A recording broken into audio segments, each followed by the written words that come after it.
এক সময় মহানবী হজরত মুহাম্মদ সাল্লাল্লাহু আলাইহি ওয়াসাল্লাম ইসলাম প্রচারের জন্য তায়েফ শহরে গেলেন।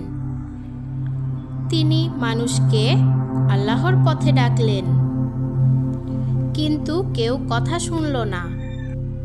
বরং তারা বাচ্চাদের উস্কে দিল, যাতে তারা নবীজি সাল্লাল্লাহু আলাইহি ওয়াসাল্লামকে পাথর ছুঁড়ে মারে। পাথরের আঘাতে রক্তাক্ত হয়ে গেলেন তিনি। রক্তাক্ত অবস্থায় একটি বাগানে আশ্রয় নিলেন। তখন আল্লাহর পক্ষ থেকে ফেরেশতারা এসে বললেন, আপনি চাইলে আমি এই শহরকে ধ্বংস করে দেব। কিন্তু নবীজি সাল্লাল্লাহু আলাইহি ওয়াসাল্লাম কি বললেন জানেন?